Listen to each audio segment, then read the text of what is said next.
Uh, I told the guys I usually don't share when I'm concerned with the team because I don't need them to be concerned. But I knowing Louisiana Tech and knowing Holy Cross and knowing that Louisiana Tech has fifth-year seniors that have averaged 24 wins a year for the last five, and Holy Cross basically returns their whole team from a team that went to the NCAA tournament. And having to play two completely contrasting styles, offensively and defensively, with one-day turn in between, was a concern for me. And I couldn't ask our guys to have been better today. I wasn't real happy with our practices leading into Louisiana Tech.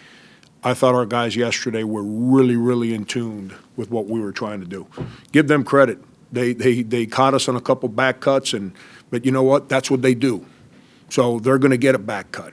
The problem is that they can't get one every time down the floor. The mistakes that we made for three-point shots were mistakes made by first-year guys on rotations.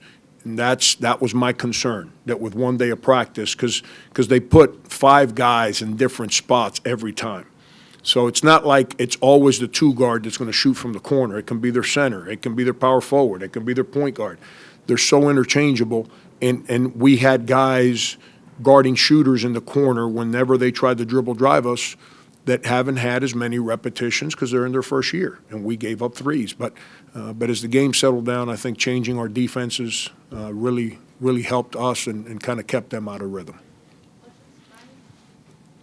Kind of staying along those same lines. You know, the other day you were talking about that you wanted to see your team finish a little better. Today they definitely did. Was that good to see? Oh, absolutely. You know, absolutely. I wasn't real happy with hold on, let me hit rewind here. I get to hit rewind, don't I? Okay. We got to figure out a way to keep Mike and Chris in the game. They can't go in and play 3 minutes and each commit 2 fouls. They're our starting center and starting power forward for a reason. We need to figure out a way to keep them on the court. You see what happens in the second half when they both stayed on the floor. We got better rim protection. We got better coverages defensively. And then offensively, we got two guys that are prepared to finish and make plays for us in different areas of the floor. We need the other big guys to get caught up to speed. I'm a little I'm somewhat unhappy with the enthusiasm from Rand Tut and Kadeem Gee right now. And that's their job. If they continue to lack enthusiasm for what we're doing, then they better clap and cheer their teammates, but I'm going to go play other guys and play small lineups, and we'll figure out what we need to do to play to win games. Well, you know, but that's what first-year guys go through. It was good today to see Hassani Gravett. He missed his perimeter shots, but he played with an aggression offensively. That's who he is. He made some plays, and it's not just scoring. He made passes because he attacked their zone.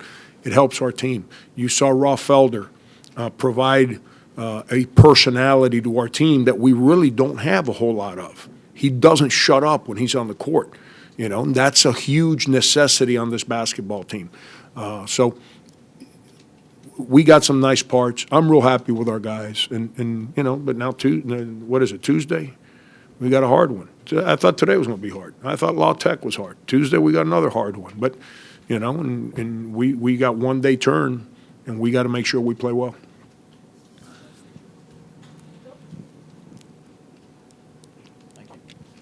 Now that Felder is part of the team, can you give us the backstory on what he had to go through to get back onto the team and participate, and what do you expect from him? I mean, you said he's back with the team. Was he not on the bench last game? Yeah, he was in uniform last game. He was on the bench. He was in the exhibition game. He had his, you know, he didn't dress, but he was on the bench. He's never stopped being part of the team. I'm going to say this to you. I treat people like if they were my kids. If somebody spoke publicly about a mistake my son made when he was 18, 19, I'd never respect that human being again. Raw Felder played because it's my decision that he has accepted everything that came his way for his mistake, And I would hope, and Ray Tanner and I have been in direct communication with that. And I'll say this, Phil, if for the last 4 years the way I handle discipline doesn't earn me a little bit of credit when I think a guy deserves to play and doesn't need to play, then I don't need to spend a lot of time in this conversation. He's a beautiful kid. Not a good kid, a beautiful kid. And by the way, hopefully they put that quote, headlines, front page. Frank, you played a lot of guys tonight, and especially in that second half, the flow just seemed to continue no matter who was in there. Are you just trying to find different combinations that you can use later on in the year, or is this something we're going to see throughout the year, like 11, 12 guys playing? Yeah, Pete, that's when you got so many first-year guys, and the guys that were good today might not be good on Tuesday. The guys that prepared well yesterday might not prepare well tomorrow. That's the problem with first-year guys. You don't know what you're getting. I feel pretty comfortable with, about 8 of our guys, that they're going to be pretty consistent on how they go about their business every day.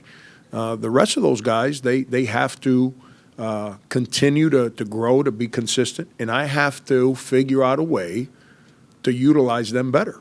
And you've heard me say this before. It's not just the player figuring out the coach. Coach has to figure out the players too. And every coach in America is trying to figure out how to play and who to play. And when you got to figure it out against NCAA teams, it's not as easy as you think. But with all that said, this team has depth like I haven't had since I've been here. So their job is to compete. My job is to put the guys on the court that deserve to get out there. How much does it help to see those perimeter shots fall, especially in the first half without Mike and Chris out in there? Makes me look like a better offensive coach, huh? People don't ask me, why is your offense so stagnant anymore? It's guys are playing with confidence. Guys are playing aggressive. When we're passing the ball. The other day we had too many turnovers, bad turnovers. We also had, I think, 17 assists on 30 baskets. How many assists we have today? I haven't even looked at this today. 17 on 27 baskets. We're passing the ball. When you pass the ball and the court spacing is pretty good and guys play with confidence, then the ball goes in the basket. But we have to keep Mike and Chris in the game. They can't play. Mike is trying to figure out what we're doing. That's first of all. Chris is trying to figure out how to go from a 10-minute-a-game guy to a 28-minute-a-game guy. That's a learning process. You don't just show up and do it. There's certain things that he could do last year that didn't impact the team negatively. Like what was that little reach-in foul for a three-point play when he's got 3 fouls. Can't commit that foul. He's got to learn how to protect the basket without committing that cheap little reach-in. It's a learning process. We got to teach them. They got to learn. We got to be patient. They got to be persistent in their learning. And then this team can evolve and become who it needs to be. I know you wouldn't have time to look at them yet, but after going against the Princeton offense today and getting ready for a quick turnaround from Monmouth, what do you know about Monmouth on Tuesday? That they're real good. They got unbelievable players. They play off the dribble, more like Louisiana Tech than Holy Cross, but they play through structure too. It's not just let's all stand around and us college coaches we laugh. We call it the take him offense. It's they don't run the take him offense. They run offense and they find the matchup they want and they go at him. And our ball coverage has to be as good as it's been. It's got to be better than it's been the first 2 games. Like today, I wasn't happy. I thought we guarded their cuts pretty good. I wasn't happy with how we guarded the dribble. And we've got to be a lot better at that on Tuesday. Monmouth has every guy back, 29 wins. They go look at who they beat last year. They're not walking in here and saying, ooh, we're playing an SEC school. No, those guys are past that. And they've got confidence that they can win wherever they go. So we got a hard game. We got a hard game, and that's, you know what? I won't sleep good, but you know what? That makes our team better. That's what it's all about.